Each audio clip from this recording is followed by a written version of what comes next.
Well, you, the loyal students of the Holocaust lecture series who show up the week before spring break, will be rewarded, because this is one of the most fundamentally important lectures of the whole series. So we're very happy to offer this series, to offer this lecture. Dr. Goodman was awarded her doctorate from UC Davis in sociology, where her work focused on the Danish resistance and on Danish rescue of Jews during World War II.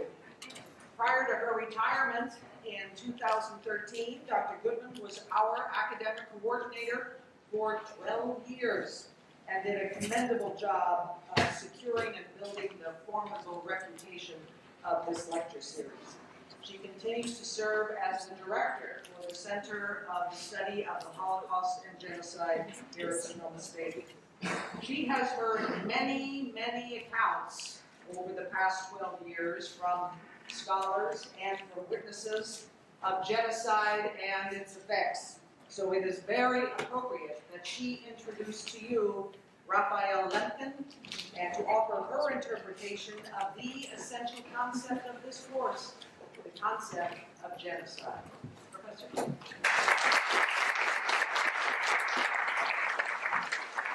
Before I begin, I have to thank Andrew, who has done a remarkable job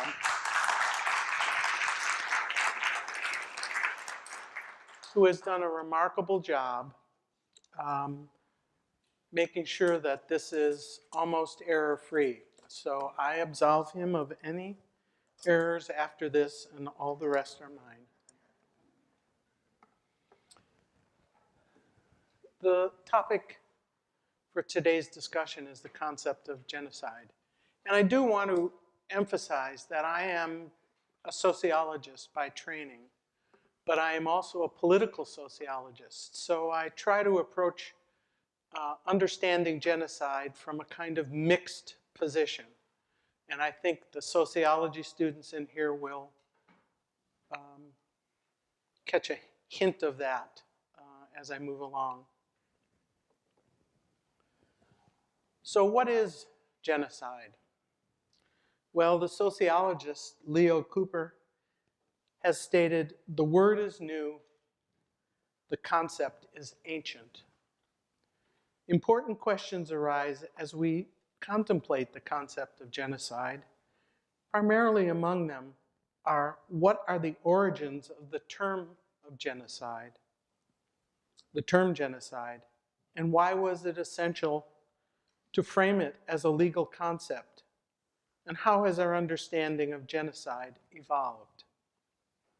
The term genocide did not exist before 1944, but history before then is filled with brutal and organized mass murders. In the shadow of the mass murders in Armenia and the Holocaust, it became clear to the world community that there was no specific legal definition that could codify a law against the systematic destruction of a particular group of people. And by that we mean there wasn't any language in the law that you could use to, for lack of a better word, arrest someone for the crime. Genocide, then, was meant as a very specific term referring to violent crimes committed against groups with the intent to destroy the very existence of the group.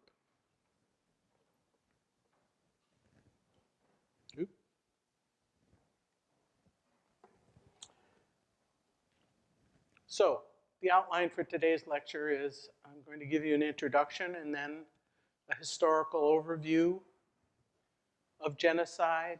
I'm going to speak about the influence of a great man by the name of Raphael Lemkin. And I hope to help you understand the genocidal process. And I'm going to end with the question, what can be done? And a plea for you to think about perhaps what you might be able to do.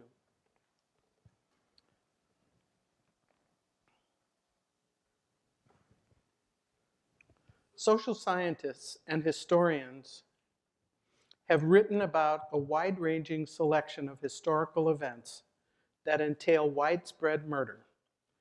They range from the destruction of Milos by Athens during the Peloponnesian War. Anybody know? Does that ring a bell, the Peloponnesian Wars? You remember them well.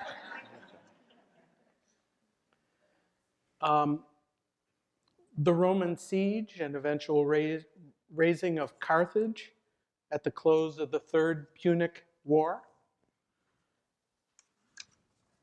And Christians in Europe's medieval era, approximately the 9th to the 14th century. They conducted onslaughts such as, if you've heard this, the Crusades, or religiously sanctified campaigns against unbelievers, whether in France, against the Cathar heretics who insisted on having their own liturgy away from the Catholic Church, or in Germany against the Jews, this is in the Middle Ages, or the Holy Land of the Middle East. In the 13th century, 1 million or so Mongol hordemen under their leader Genghis Khan surged out of the grasslands of East Asia to lay waste to vast territories. They extended to the gates of Western Europe. Entire nations were exterminated, leaving behind nothing but rubble, fallow fields, and bones. In addition to religious and cultural beliefs, a hunger for wealth, power, and death-defying glory seems to have motivated these acts of mass violence. These factors combined to fuel the genocide of the early modern era, dating from about 1492, the year of the Caribbean Indians' fateful encounter with Christopher Columbus. It should be noted that what I'm going to show you is not a comprehensive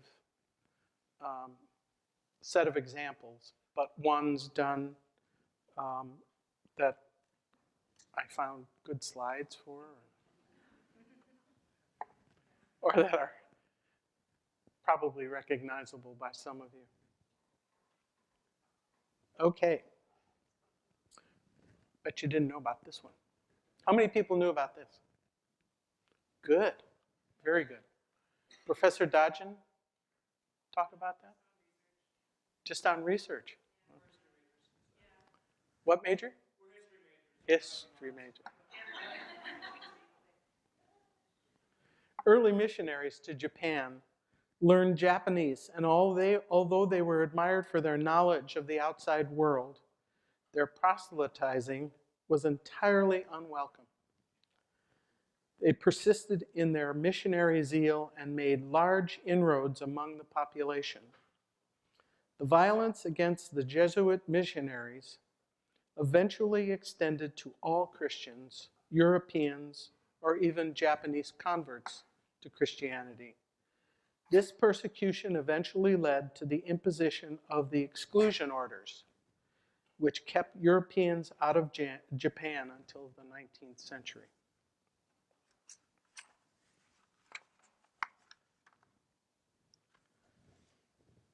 Lest we think genocide is a foreign phenomenon, we need to remember that over 150,000 Native Americans lived sustainably in California prior to the gold rush. They had existed for many centuries, supporting themselves by hunting, gathering, and fishing. This life changed dramatically in 1848 when James Marshall discovered that yellow metal in the American River at Colma in Northern California. In 1870, there was an estimated population of only 31,000 California Indians left, from 150,000 to 31,000. Over 60% of the indigenous people died from disease introduced by hundreds of thousands of the so-called 49ers. However, local tribes were also systematically chased off their lands, marched to missions and reservations, enslaved, and and brutally massacred. In 1851, the California state government paid $1 million for scalping missions. $1 million, 1851, scalping missions. You could still get $5 for a severed Indian head in Shasta in 1855, and 25 cents for a scalp, 25 cents for a scalp in Honey Lake in 1863. Over 4,000 Native American children were sold. Prices ranged from $60 for a boy to $200 for a girl. Early definitions of widespread murder included barbarianism and mass death.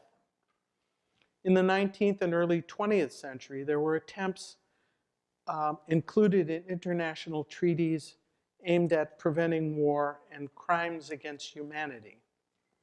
Examples of those are the Geneva Conventions and various Hague treaties, which forbid the murder of POWs, non-combatants, or acts such as sinking passenger ships. But there still was no language that provided for a law against creating mass death. By the early 20th century, events proved that treaties were not effective in deterring mass murder.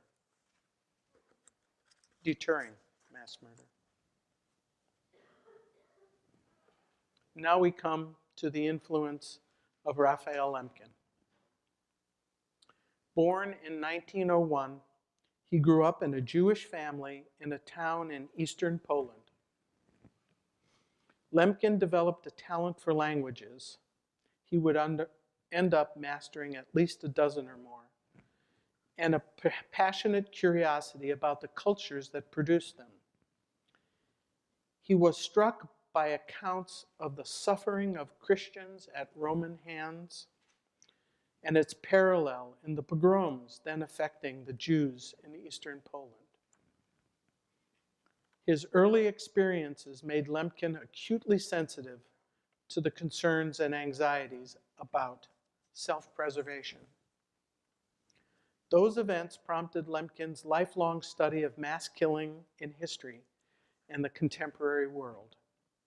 As a boy who was homeschooled by his well-educated linguist mother, he noted that he raced through an unusually grim reading list that familiarized him with cases from antiquity and the medieval era, including Carthage, and the fate of the Aztec and Inca empires.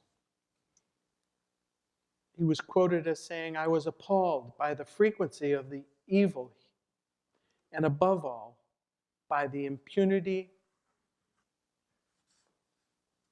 coldly relied on by the guilty." Why was the question that began to consume him. A key moment for him came, interestingly enough, in 1921, while he was studying at the University of Lvov. Soghomon Tehlirian, an Armenian survivor of the genocide, or of the Turkish campaign against his people, was arrested for the murder of Talat Pasha. And if you've done your reading, that should at least ring a bell. Talat Pasha was one of the Armenian genocide's architects, and Soghomon gunned him down in a street in Berlin.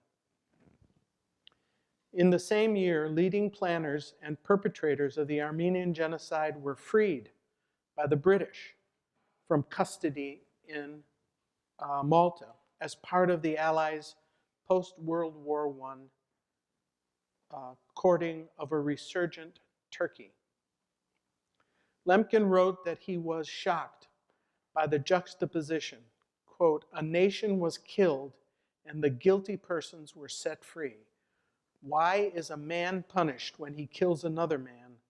Why is the killing of 1,000,000 a lesser crime than the killing of a single individual?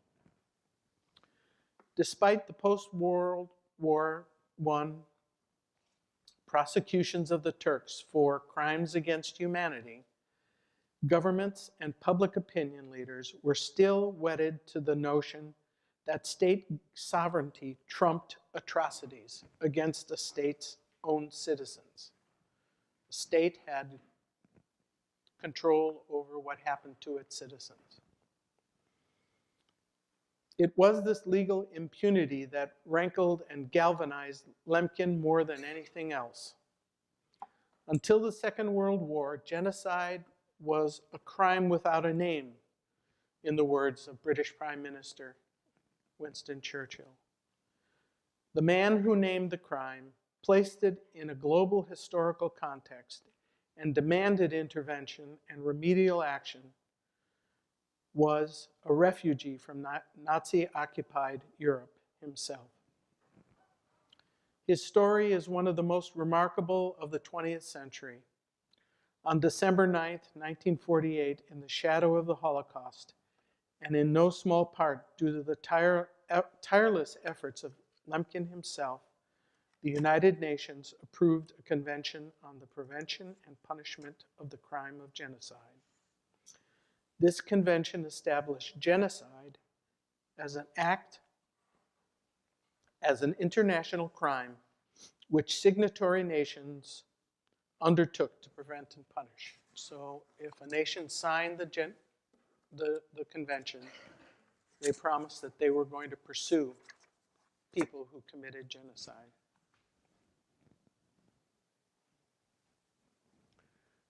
Now, Lemkin derived the term genocide from the Greek word genos, which means birth, race of a similar kind,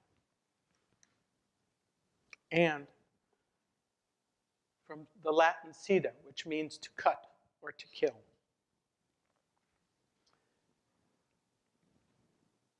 Then I will read you the United Nations definition. The train's leaving.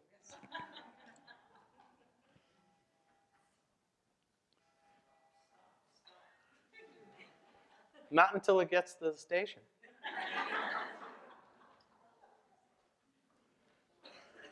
So first I'm going to give you a very simplified or cogent definition of genocide, which was created by two sociologists.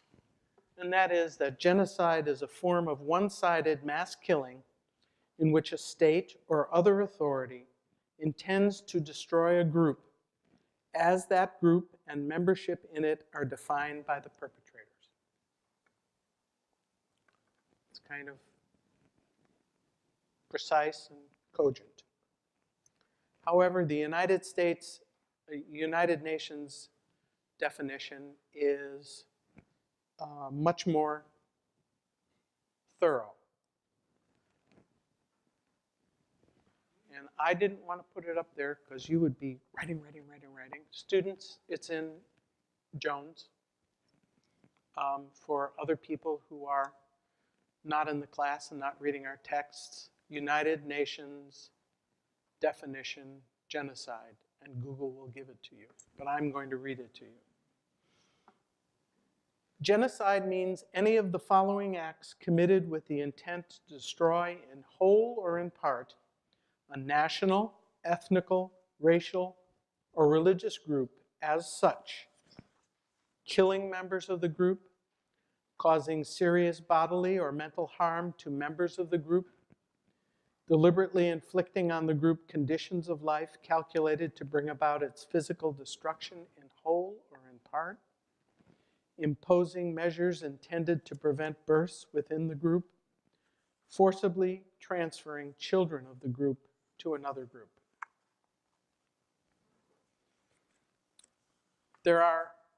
This definition is very problematical. although it covers what governments and politicians and people wanted to institute after the Holocaust. It does not address all of the possible instances of genocide. And as I say, it's become problematical. Now I want to talk about, we know now what the definition is, and I'll go back, no, I won't go back that far.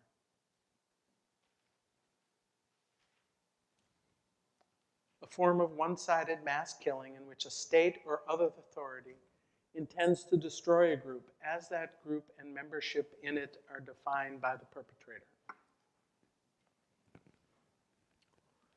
You can see how this is very specific to both the Armenian genocide and the Holocaust. Destroy a group as that group and membership in it are defined by the perpetrator. That's the other thing. The perpetrators generally have complete say over who is who.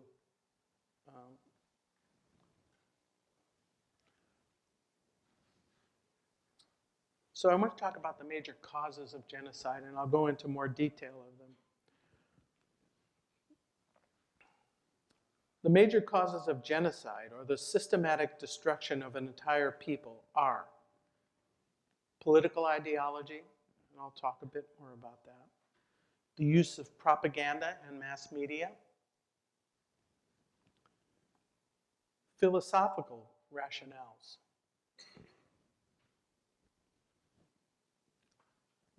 legalized discrimination and segregation, laws are passed, ignorance, stereotypes, racial prejudice, propaganda, and the use of philosophical rationales are major components of the precursors and actions of people who commit genocide or regimes. State-sponsored violence, willing participants, non-participant bystanders, people who stand back and don't do anything. The cover of war. It has been said that most genocides occur while a war is going on. Appeasement policy, people who turn their head the other way. Ignorance, stereotypes, racial prejudice. I want to talk about the first element that I believe is so important in understanding genocide, and that is ideology. Ideology is a belief or myth system. You can believe it, but it also could be a myth, an entirely made up. In the case of genocide, it is used to justify and legitimize discriminatory acts against victims. Examples you know well from last week are anti-Semitism, but others are racism, or even a common preoccupation with an idealized past. Do you remember when we saw, or I guess we didn't see it, but in the video my students saw Master Ice 1933, and it showed the Nazis in medieval garb traveling through the forest as this great Aryan people digging up fake artifacts from the past. And the Nazis used this notion of a special, idealized Aryan past to separate Aryans from Jews.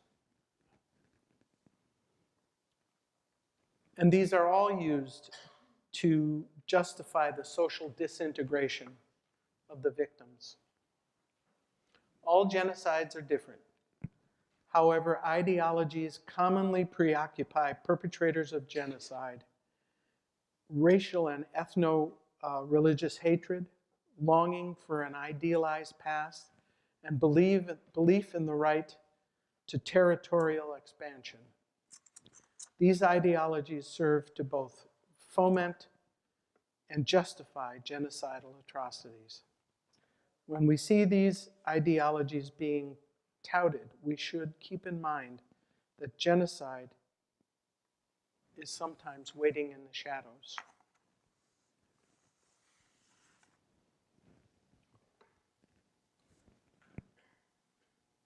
Perpetrators use ideologies to render their victims isolated, powerless, and outside the customary universe of moral obligation. And I'll talk more about that.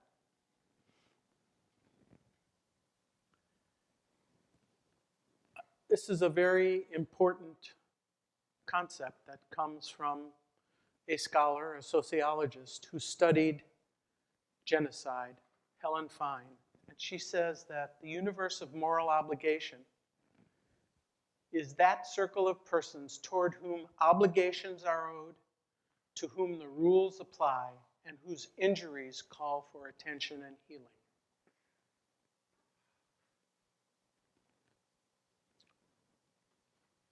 Just as a mental mind reliever at this point, you might think about who is in your universe of mutual obligation. Who are you obliged to apply the rules to? And who and what injuries do you feel as though call for your attention and healing? How far out does it go? Just your friends? Just your neighborhood? Just your city? Just your religious group? It's an important question to think about because very often we don't include people who are suffering outside that circle. The fewer the shared values and standards in a society, the more likely members of the outgroup, or that group that are being pushed out of the universe or out of that circle, find themselves. And they are beyond the universe of obligation.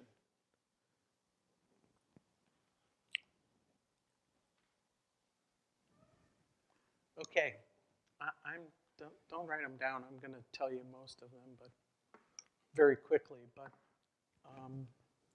as we can see from this list, the 20th century earned the title of the century of genocide.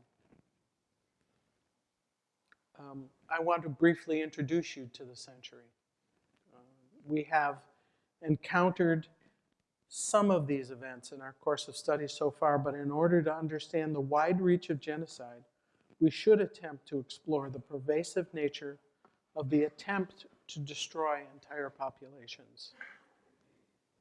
So I'm going to go through all of them. Wow, that's why I was up late. The first genocide was the Herero genocide in Namibia in 1904 and 1905. The death toll was 60,000, small by Armenian and Holocaust standards, but it was 3/4 of the population. And the population were removed or destroyed by military operations by the colonists in South Africa. We've heard about the Armenian genocide. It has been our goal to have you know how important it is for us to study the Armenian genocide because of its connection to the philosophy of this course. Ambassador Henry Morgenthau Sr. cabled Washington and clearly described the Turkish campaign. Persecution of Armenians is assuming unprecedented proportions.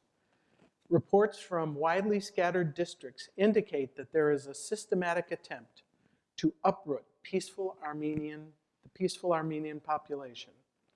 Arbitrary arrests, terrible tortures, wholesale expulsions, and deportations from one end of the empire to the other, accompanied by frequent instances of rape, pillage, and murder, are turning into massacre, are bringing destruction and destitution on them.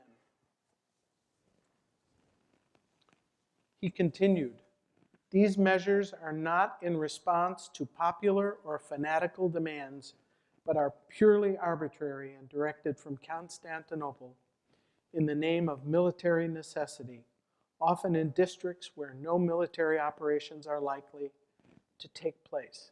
There seems to be a systematic plan to crush the Armenian race, and he uses race the way they used it then, but the Armenians are not a race.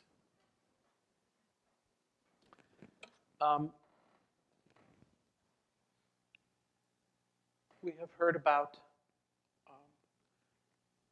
how Armenians were driven into the desert, about the children that died. This is the framework that influenced Lemkin. He knew that this was all happening. He was, in essence, living in the aftermath of this mass murder. The premeditated destruction of the Armenian people was an attempt to not only destroy humans, but the Turks also attempted to erase the centuries-old Armenian culture. They destroyed major objects of Armenian cultural, religious, historical, and communal heritage. That was a key purpose of both the genocide itself and the post-genocidal campaign of denial. We may have something like that happening now.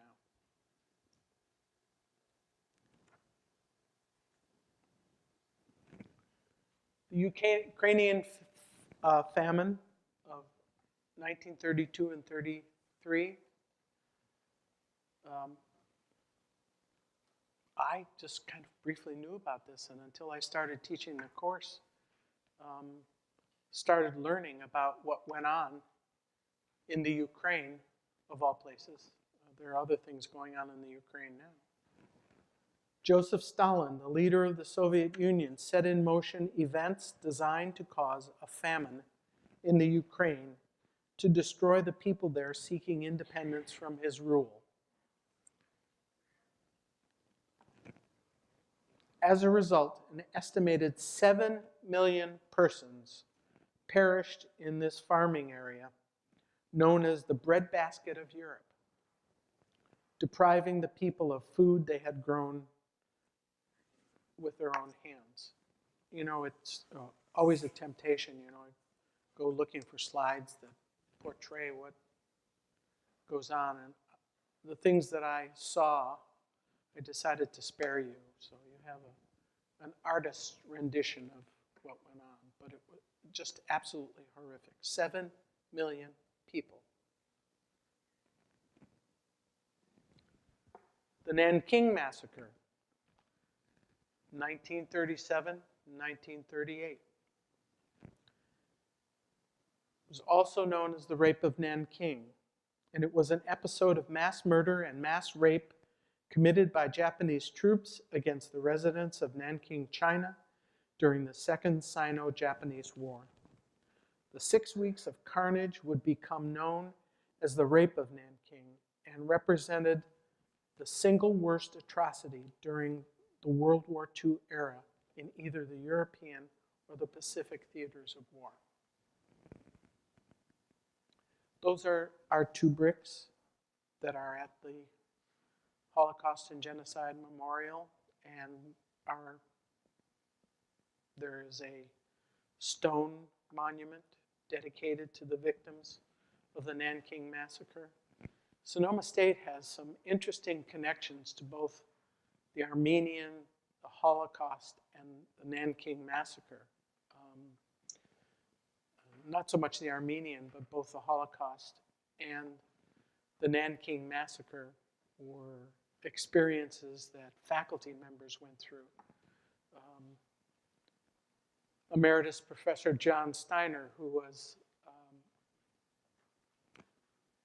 in the death camp and at Auschwitz, labor camps, and on death marches, later became a professor of sociology and the founder of this series and the center. And Professor Jean Chan, who is a professor of emeritus, I believe now, of math, who was, her group spearheaded having this part of the monument at the Genocide Monument. And there is a memorial to the victims of Japanese brutality and a brick remembering Iris Chang, who was the historian who wrote the first book that shined light in this tragedy and suffered great emotional problems because of what she discovered. When I come to the stages of genocide, when I come to the last stage, I'll revisit Nanking. And of course, there was the Holocaust. And I chose to use a photograph of Lillian as well.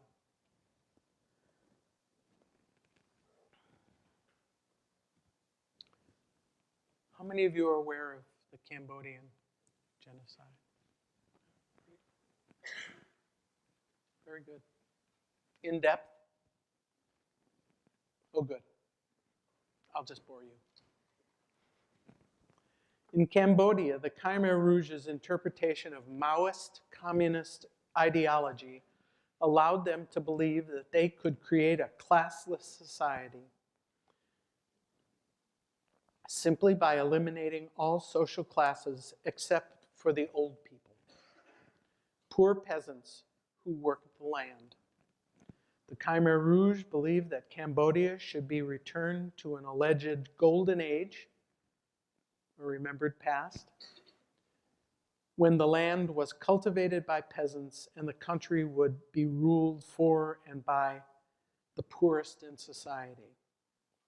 They wanted all members of the society to be rural agricultural workers rather than educated city dwellers who the Khmer Rouge believed had been corrupted by Western capitalist ideas. In order to be loyal to the state, the Khmer Rouge enforced the breaking of ties to religion and family. All political and civil rights were abolished. Formal education ceased. And from January 1977, all children from the age of 8 were separated from their parents and placed in labor camps, an act that falls under the UN Declaration.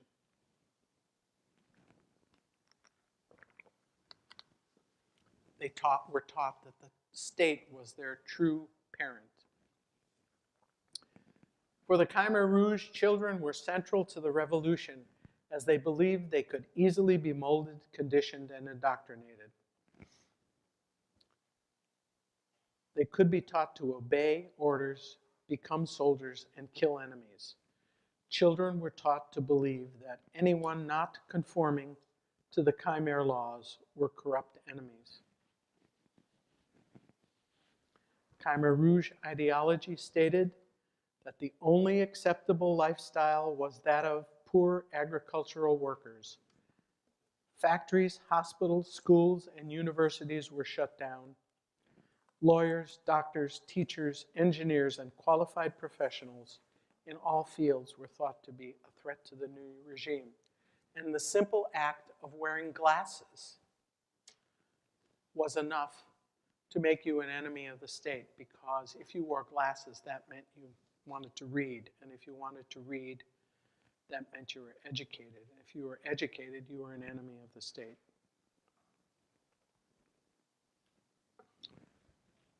East Timor. The Indonesian invasion of East Timor in December 1975 set the stage for the long, bloody, disastrous occupation of the territory that ended only after international peacekeeping force was introduced in 1999.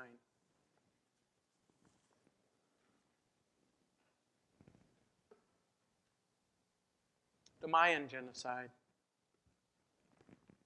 of 1981 to 1983. In the words of a 1999 UN-sponsored report on the civil war in Guatemala, quote, "The Army's perception of Mayan communities as natural allies of the anti-government guerrillas contributed to increasing and aggravating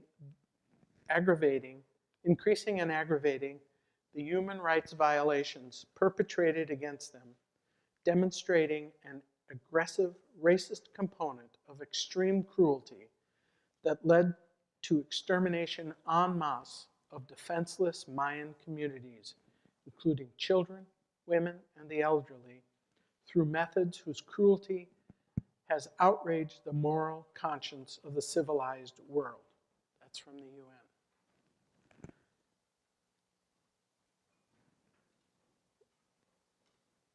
For those of you who remember, the United States was involved because it was providing weapons so that this could happen.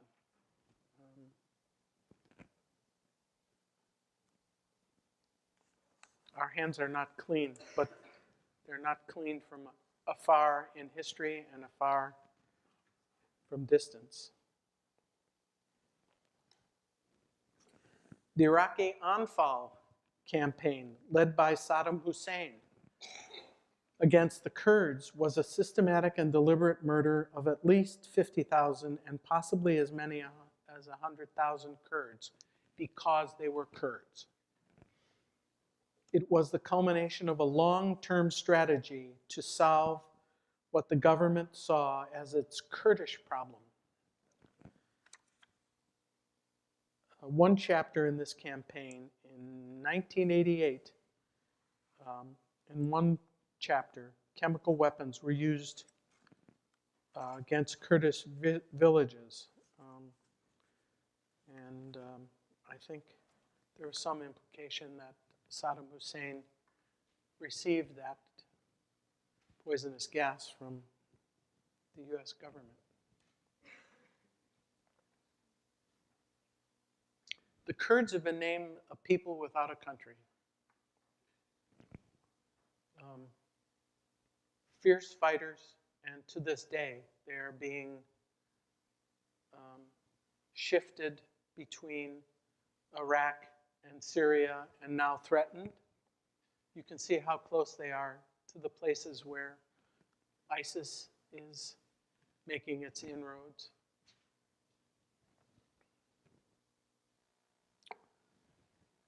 Bosnia was part of the Ottoman Empire until 1878, and then part of the Austro-Hungarian Empire until the First World War.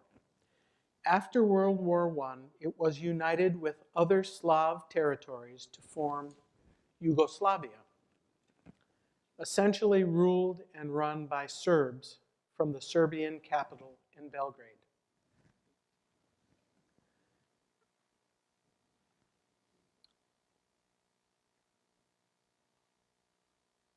Yugoslavia disintegrated in June of 1991.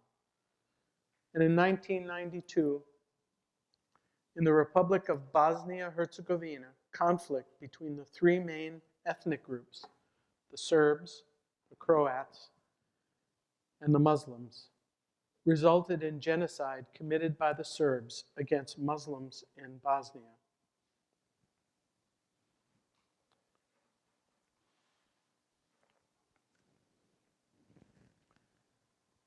Rwanda in 1994.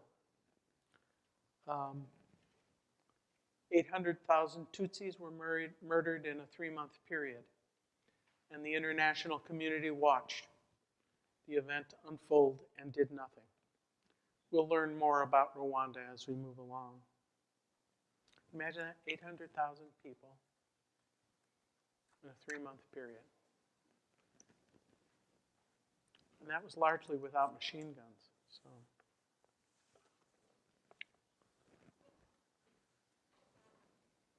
In this slide, Darfurian relatives mourn over the body of a 1-year-old child who died of malnutrition in June 2004 in a refugee camp near a town in the Darfur region of Sudan. This is an ongoing genocide.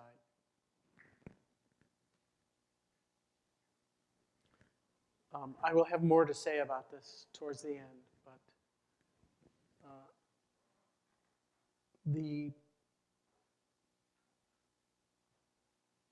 how many people remember Save Darfur?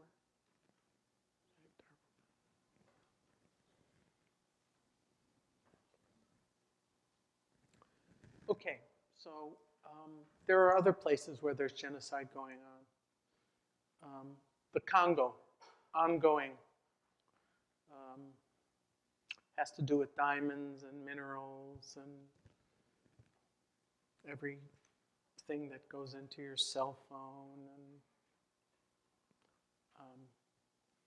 to the point where there are movements abroad or afoot to just buy cell phones that are made from conflict-free minerals, and people are getting engaged and buying conflict-free diamonds.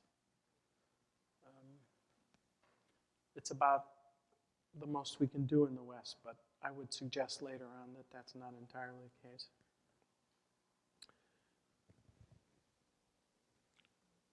Dr. Gregory Stanton has given us a wonderful framework for understanding genocide. And he's broken it down and told us about the 8 stages of genocide. And you can see that the cartoon says genocide, genocide. Well, difficult question. And there are the diplomats standing in a field of bodies. Genocide is a process that develops in 8 stages, according to Stanton, that are predictable but not inevitable. At each stage, preventative measures can stop it. The process is not linear. Logically, later stages must be preceded by earlier stages, but all stages continue to operate throughout the process. The first stage is classification. All cultures have categories to distinguish people into us and them. We do it every day. Giants and the Dodgers, Northern Californians and Southern Californians, to be. And we do this by ethnicity, by race, by religion. We do it by nationality. German and Jew, Hutu and Tutsi, societies that lack mixed categories are most likely to have genocide occur.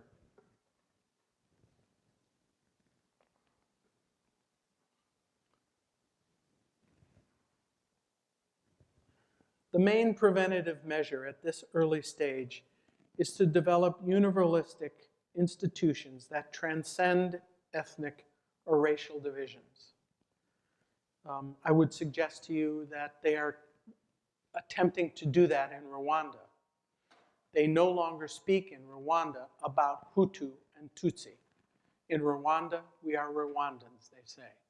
And this is a conscious effort on the part of the government to move past those old ethnic divisions and divides.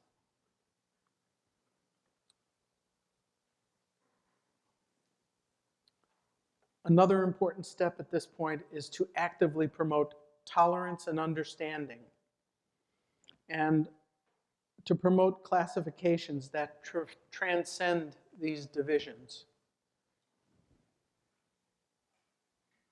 Here we are with the physical classifications that took part not only in Nazi Germany, but also in Rwanda and other places. The Belgians were very famous for categorizing Hutu and Tutsi by supposed physical attributes.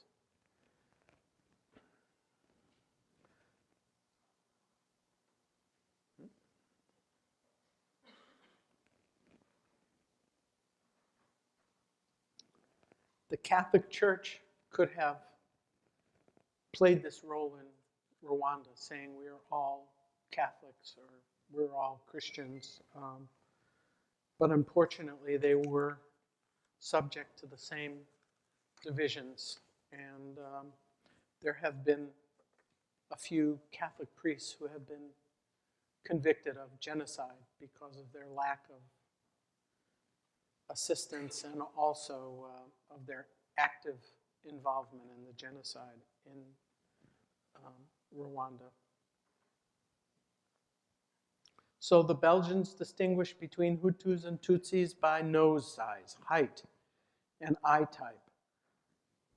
Belgians believed that the Tutsis were a naturally superior nobility, descended from the Israelite tribe of Ham, and that the Hutus were descended from the Bantus, or a primitive African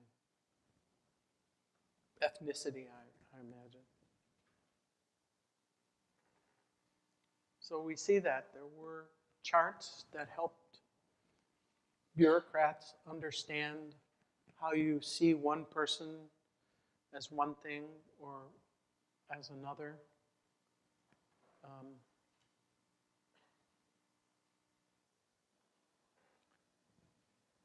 Gypsies, or the Roma and the Sinti. Gypsy is a derogatory term, and I apologize for using it. I guess in the middle they're looking at chins or noses or kind of nonsense, but they really believed it, yes.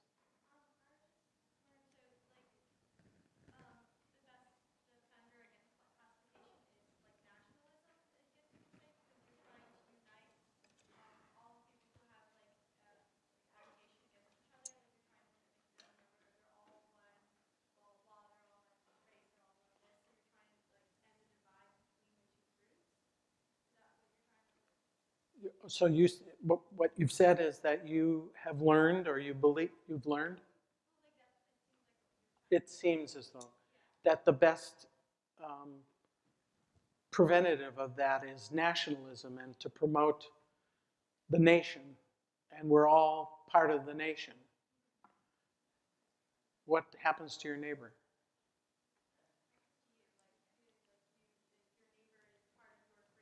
Neighboring country. Nationalism was a very important factor in lots of horrible things that happened in the previous. On another topic. Okay, the Germans were famous for this. This is a chart that shows and instructs who is an Aryan and who isn't an Aryan. And you can see that in the second column over, Mischling, mixed race person. Mischling of the second degree. There are the Jews over there in the fourth column. And this is all nonsense. Created some very strange situations. That there were people who were raised in Germany as no religion, but because they had the wrong number of Jewish grandparents, the Nazis said, "You're a Jew."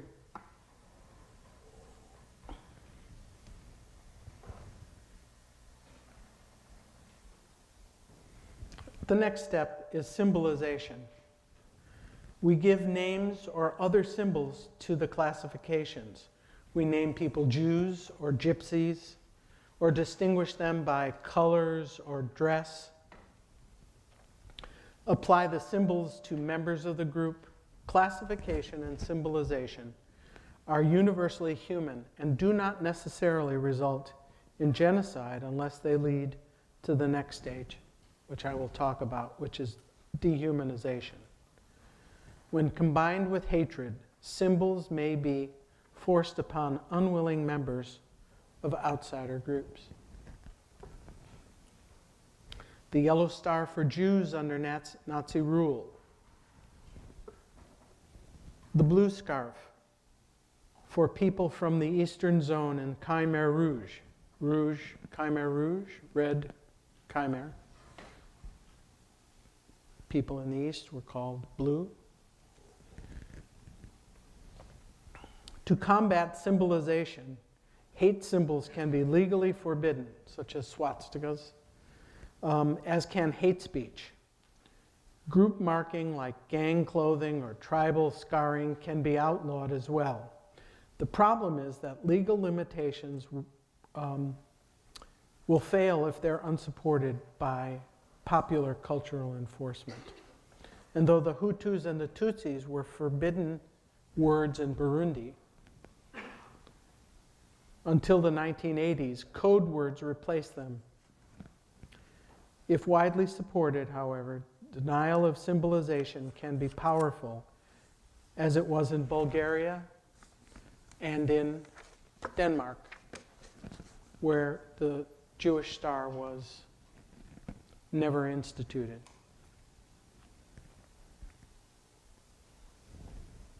The next stage is dehumanization. This is where one group denies the humanity of the other or others.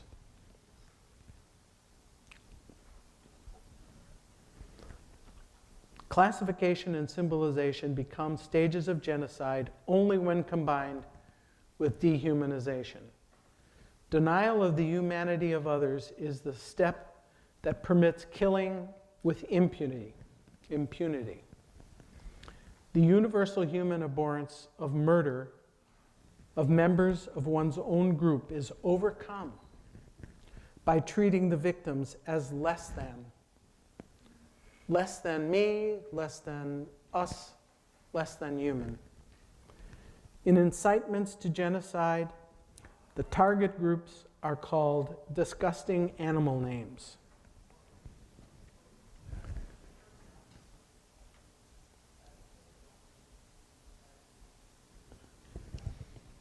Nazi propaganda called Jews rats or vermin. Rwandan Hutu hate radio referred to the Tutsis as cockroaches.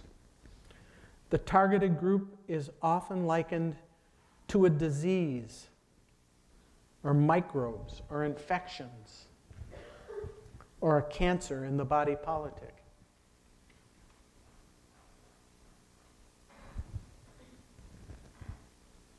It wants to stay there, Andrew. Oh, there we go. Bodies of genocide victims are often mutilated to express this denial of humanity. Such atrocities then become the justification for revenge killings because they are evidence that the killers must be monsters, not human beings themselves. So it foments this anger back and forth.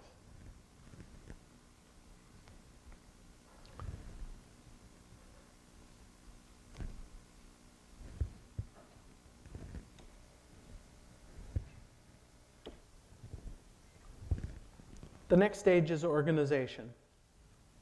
And Stanton says that genocide is always collective because it derives its impetus from group identification. It's always organized, often by states, but also by militias and hate groups. Planning need not be elaborate.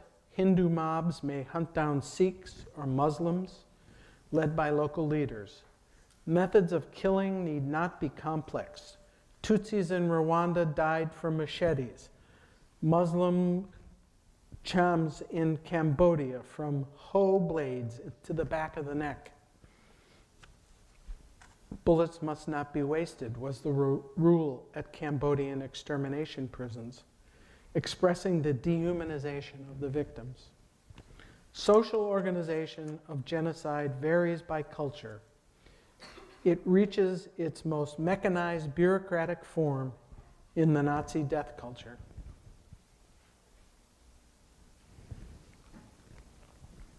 But it is always organized, whether by the Nazi SS or the Rwandan Interhamwe. Death squads may be trained for mass murder,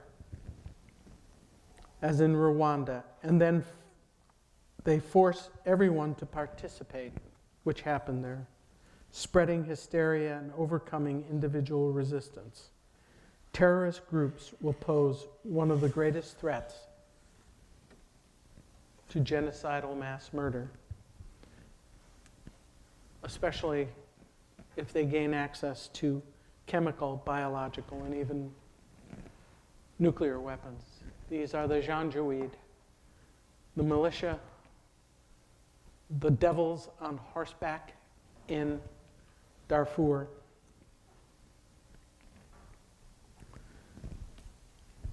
The next step is polarization.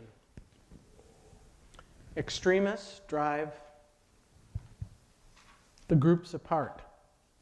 Hate groups broadcast and print polarizing propaganda. Laws are passed that forbid intermarriage or social interaction. Political moderates are silenced, threatened, and intimidated, and then killed. Polarization proceeds in a downward cycle of killings until, like a whirlpool, it reaches the vortex of mass murder. Killings by one group may provoke revenge killings from the other. Such massacres are aimed at polarization, the systematic elimination of moderates who would slow the cycle. The first to be killed in a genocide are the moderates. First victims of the Nazis were the Social Democrats and the Communists and the Socialists.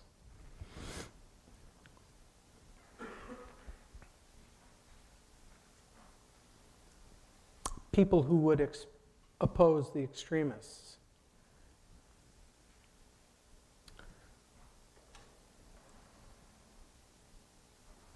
The center cannot hold. The most extreme takeover, polarizing the conflict, and negotiated settlement becomes impossible.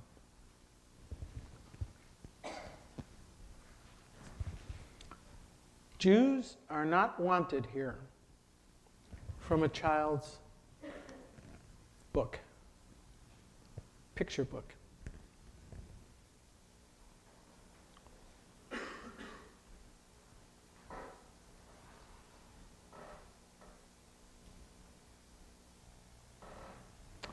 Table of anti-Jewish legislation in Germany, 1933 to 1943.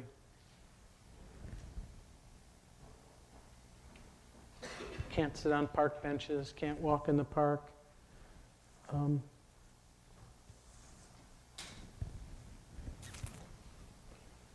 And this is part of preparation.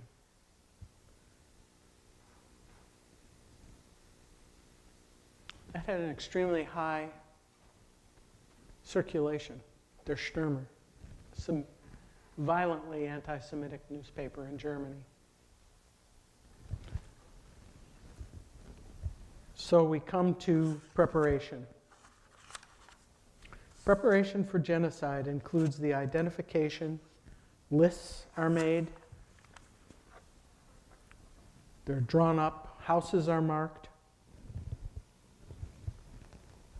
maps are made, individuals are forced to carry ID cards identifying their ethnic or religious group. That was true in Germany, and it was also true in Rwanda. You had to have a pass, and it said whether you were Hutu or Tutsi.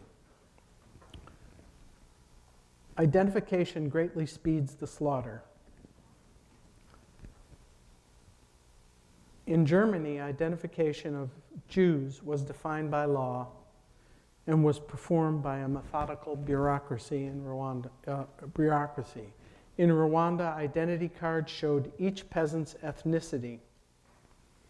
In the genocide, Tutsis could then easily be pulled from cars or roadblocks and murdered. Throwing away the cards did not help because anyone who did not prove that they were a Hutu was presumed to be a Tutsi. Preparation also includes the expropriation of property of the victims. It may include concentration, herding of the victims into ghettos, stadiums, or churches.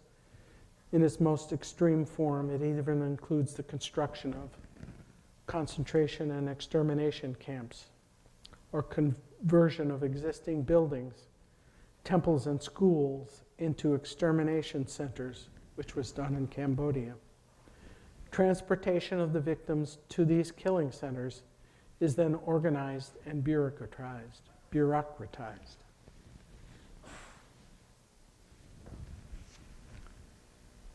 Even in the camps, obviously Jews had their markings. This is a poster you can get at the museum in Washington, but tells all the different, antisocial, criminal, socialist, and on their uniforms they would have these patches.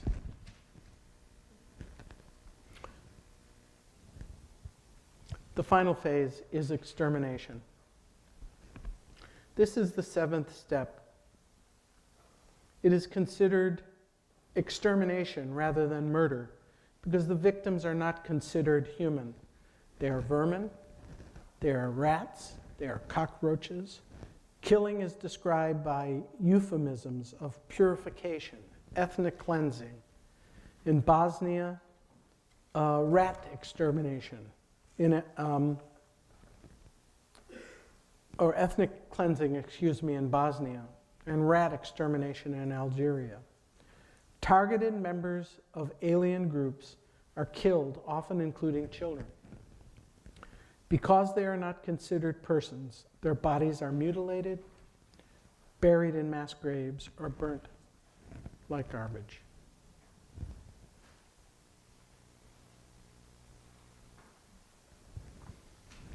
The last step in genocide is denial.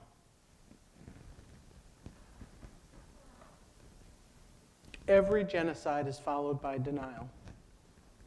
Mass graves are dug up and hidden. The historical records are burned or closed to historians. Even during the genocide, those committing the crimes dismiss reports as propaganda. Afterwards, such deniers are called revisionists. Others deny through more subtle means, by characterizing reports as unconfirmed or alleged, because they do not come from officially approved sources. By minimizing the number killed, by quarreling about whether the killing fits the legal definition of genocide, by claiming that the deaths of the perpetrating group exceeded that of the victim group. More of us died than you. Or that the deaths were the result of civil war, not genocide. In fact, civil war and genocide are not mutually exclusive.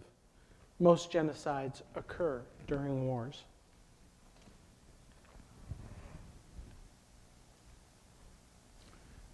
That is the impetus. This denial is what moves great numbers of Armenians to want people to learn about what happened to them, because the Turkish government, as you all know, continues to deny that there was a genocide. It was a war, you know. I want to recommend this book to you. I know students have more than enough to read, but I also know that there are many people who come to the lectures. It is eminently written, exceptionally powerful. She traces the whole history of America's place in the age of genocide. I'm sure that there are lots of used copies floating around. It won the Pulitzer Prize. Samantha Power is now our ambassador to the United Nations. She eloquently reminds us that intolerance and indifference are a most lethal pair of foes. And she analyzes in this book what America has done and what America has not done during the century of genocide, and it also bleeds into the 21st century. It's imperative that we attend to the current situation in Darfur and the Sudan. It is a region, if not on the edge of genocide, firmly inside its boundaries.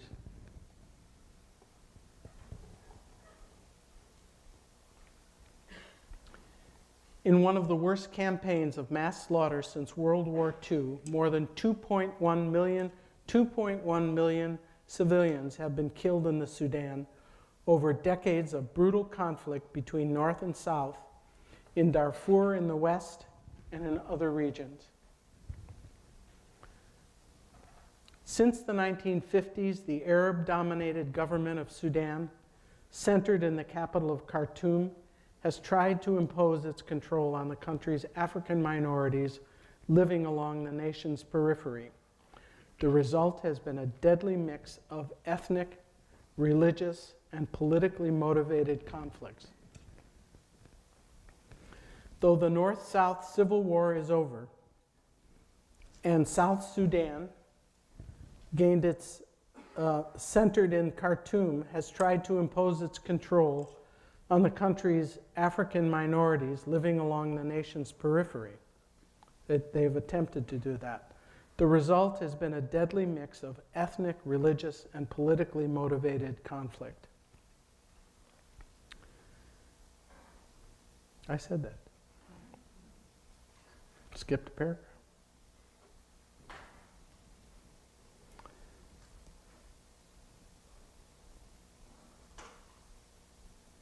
Citizens in Darfur and the border areas between the two countries remain at risk, and violence in South Sudan threatens to destabilize the newly independent country.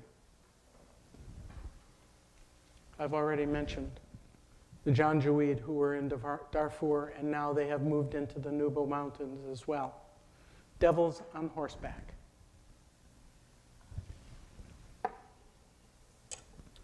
So the call has been never again. The Nuba Mountains, referred to as the Nuba Hills, are an area located in Sudan. That yellow spot.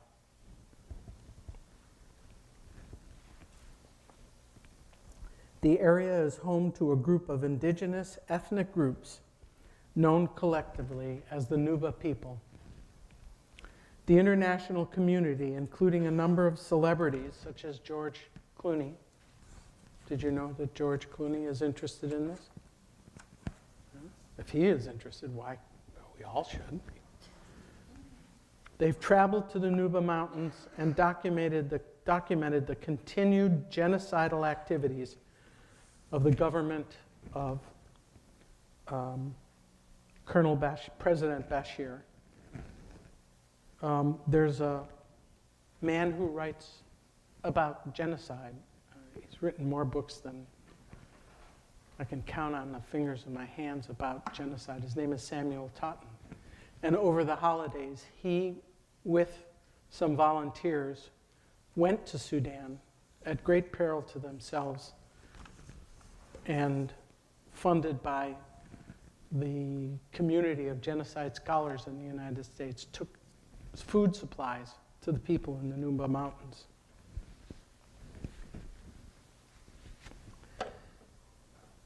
It should be noted that President Bashir was indicted as a war criminal.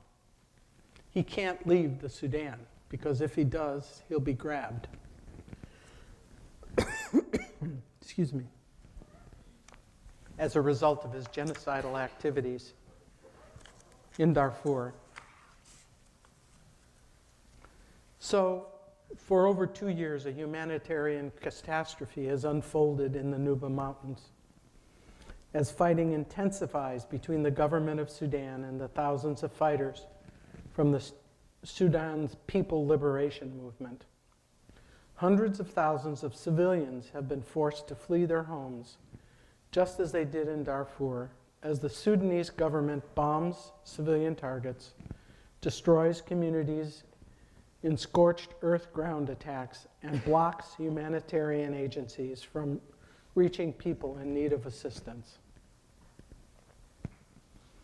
Since June of 2011, the government of Sudan has embarked on a campaign of aerial bombings, forced denial of humanitarian aid. The catastrophe that has unfolded for over 3 years in this area of Sudan, which resides in the South Kordofan state, just north of the Sudan, and at the South Sudan border, has severely impacted hundreds of thousands of people.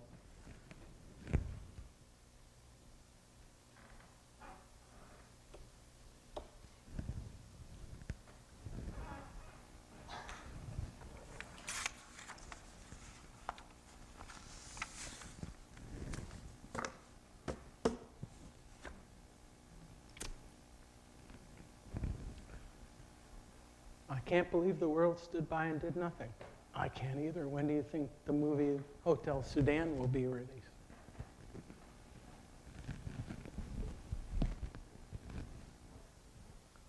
We come back to the universe of moral obligation, and each of us has to ask,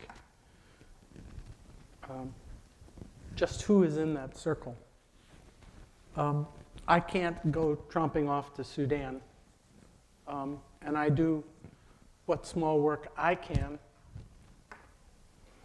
by supporting various organizations that are attempting to make life easier for the people in Sudan. And I would suggest that if all of us decided that at one point maybe there is a little bit of money we can part with, but there's also something you can do.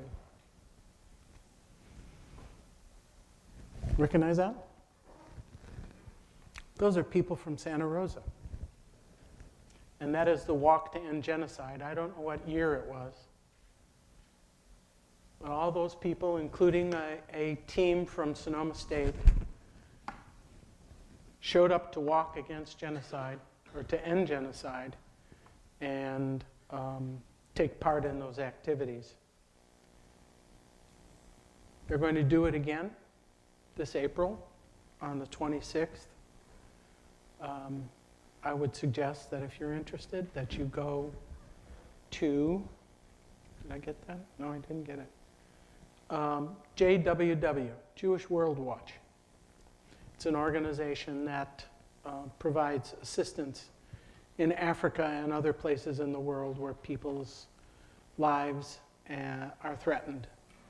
And so I come to the end of a long list of atrocities that have happened with just this simple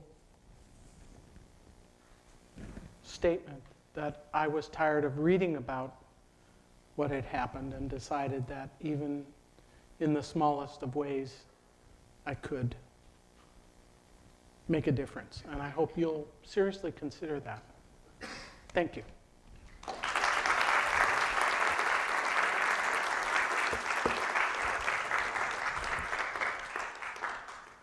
Questions? Students first.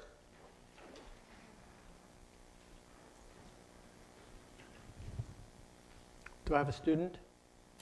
One, I have a student. I have a man in the balcony. He's a student. Yes? I'll repeat the question.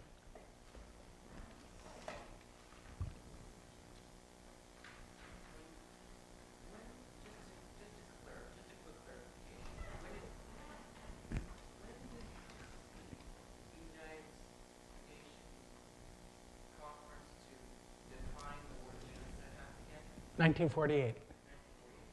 When was the United Nations Convention Against Genocide passed? And that was I think they came up with it. I'm not sure whether it passed in 1948. There were some problems.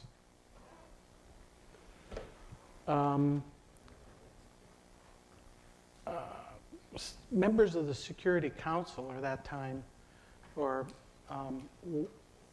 you remember about the Ukrainian famine?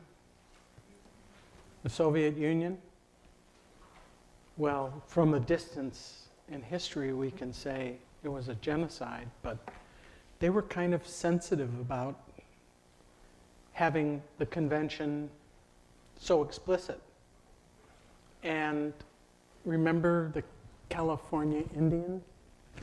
The United States was very sensitive about what happened to the Native Americans. And both of those historical facts impinge on some of the efforts, international efforts to criminalize some of these activities.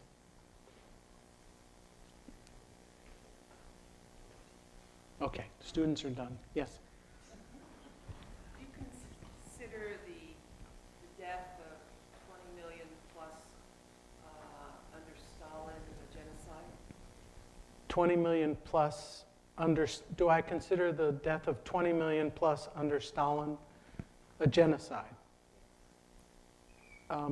Over and above the Ukrainian famine? All the people that were essentially killed as part of that.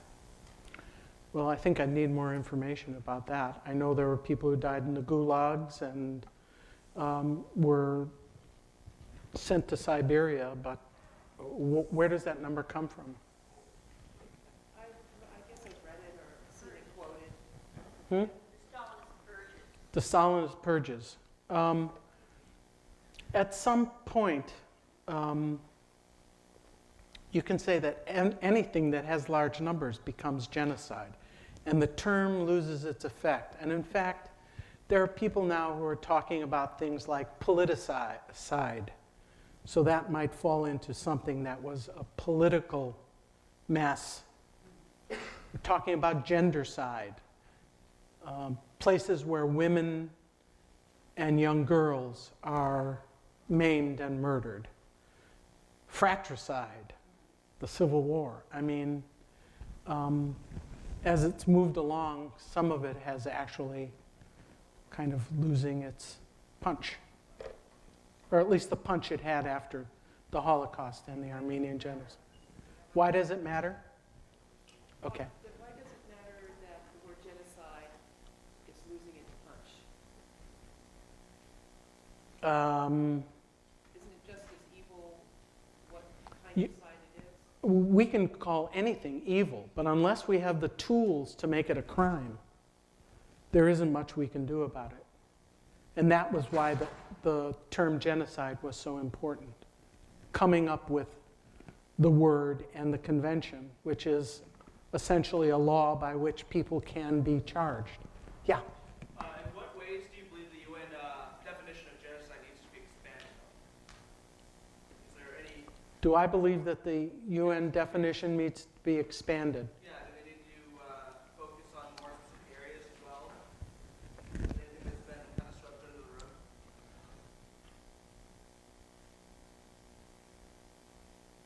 Probably. Not completely, but probably there are some areas. I am personally most interested in how women are treated throughout the world. Yes?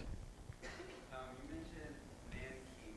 Nanking. As the worst atrocity during World War II. What particularly makes that classified as the worst as compared to the Holocaust? Like, how do you compare those? I don't compare genocides. I might have by using the word worst. But it was the worst thing that happened in the Pacific Theater. But I think we make a big mistake if we say, well, the Holocaust was worse than the Native Americans. There is no weighing the scales when it comes to that kind of thing. So if I did say it was the worst in that context, the whole context of World War II, I misspoke, and I meant that it was in Asia. The one thing is that most people don't know about it. How many people knew about Nanking? Okay, you're history majors and you're adults who have lived longer. Yes? What would you say is the main identifier that distinguishes a genocide from a mass murder? According to the convention, intent. Yes, what distinguishes genocide from mass murder? And I would say that under most circumstances, it's intent. The intent to destroy all. You know, sometimes they're not quite good at getting all the people, but that's built into what, you know, the Nazis were going to get all of the Jews. Yes? What do you think events like this walk in genocide accomplish? What do I think the walk to end genocide accomplish? Well, everybody who walks raises some money, and the people at this organization, Jewish World Watch, have several projects in Africa. They provide, one of the things that's happening in the Nuba Mountains is they can't go, they're in caves and they can't go out to get firewood. And one of the things that they do is they provide solar cookers for women to cook. So anything over and above just the money, I mean, if you just contributed money, is that the same thing? Or does this have some additional benefit? Well, I think it raises awareness, but I also think it builds a community of people who are interested in making a difference and changing things. So, yeah, I think, you know, there are, do you not think that they mean anything? I mean, I've been to events like this, and I always wonder, like, you know, does everyone then go home and, you know, forget about it? Well, I pointed out to my students, and you should have read, not everybody can be as brave as the young woman from Arizona who was captured, the American woman who was captured by the Syrians and may have been murdered and may not have been murdered. Her name was Kayla Mueller. We all can't do that. But for those who are willing to do it, there is a cadre of people who work for the Jewish World Watch who go to the Sudan, and this gives them funds, but also the spirit to know that it's a worthwhile thing that they're doing. Yes? Do we have documentation of genocides that have been prevented? Does anybody know of a genocide that's been prevented? What? See, my learned colleague said if it's been prevented, it wasn't a genocide. So how do we know that genocide can be prevented? How do we know that? I guess like human beings, we just need to strive. We don't know. We can walk. One of the things that Samantha Power says in her book that seems now, just a few years after it was published, to be, wow, would that it's so. She says that each one of us, maybe not the students, but each one of us is complicit because we don't write to our representatives in Congress and say, do something about this. And we learned, you know, from the Armenian genocide that Americans in great numbers did things to at least make the situation better. They couldn't prevent the genocide, but they could make things better. Maybe that's the most we can hope for. Yes? Do you think that the United States and other countries and part of the UN have a responsibility to have more of a, I guess, stronger foothold in places like Sudan where these genocides are occurring? Do you think that it's too much of a political turmoil to get in there? That would be wonderful. The world has become very, very fragmented. And in order for there to be a peacekeeping mission in Sudan, you need the members of the Security Council to vote. And one of the reasons that the actions in Sudan are going on is because they have a lot of oil. A lot of oil. And there are a lot of Chinese, I don't know a lot, but there are Chinese petrochemical companies that are have interests there. So that immediately takes it to another place. It's not like it can be done.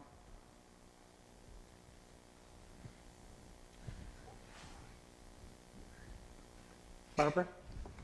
I'd like to come back to your question about the importance of people participating in law. Because what I've seen is families walking. And it means that there are conversations happening with young people, sometimes very young people. There are delegations from various schools participating. So the word is percolating from an early age, and one hopes that it's not just let's go walk, but there's had to have been some conversation. And that ripples in those young people's classrooms as they talk about what they did or they wear that t-shirt. But I'm wondering if Professor Goodman could speak to the work that's been done in this lecture series in supporting the survivors of the genocide in Rwanda, particularly because Ambassador Muktabanda is going to be coming back in a few weeks to speak with you. Right. About 10 years ago, I learned that there was someone in Sacramento who was a member of the Rwandan community in exile who might come and speak to students about what was happening or what had happened in Rwanda. And ambassador to the United States, she had to give up her American passport, but she said she can get it back to become the Rwandan ambassador to the United States, Mexico, and Brazil, isn't it? Yeah. Not at that time. She was just a teacher at a college in Sacramento. And she came and spoke to students and said, there are so many orphans, that we have orphanages all over Rwanda. And what we're trying to do is teach them a trade. They don't have parents, they don't have grandparents. And so we've set up workshops in the orphanages. And the students really responded to that. And every year, and I imagine we'll do it again this year, we pass the hat and ask for small contributions, nothing sizable, only what you can give, so that students in the Rwandan orphanages can go to school for a year, have a uniform, buy their textbooks, and she goes back and takes that money to them, to the point where one of the larger orphanages actually has a Sonoma house. And so, you know, that's a direct link. And thank you for bringing that up, Barbara. And I hope you'll all be able to come and hear the ambassador who talking about, it's really quite a miracle what's happening in Rwanda, because they are Rwandans now. They're not Hutus and Tutsis. And they're building a remarkable modern society where over 50% of the legislators are women. It's because, well, because a lot of the men aren't there anymore, but yes. I would say that evidence of a genocide that was prevented was in South Africa with Mandela. Because was there wasn't all kinds of mass killing. And that was as a result of, I think, the leadership.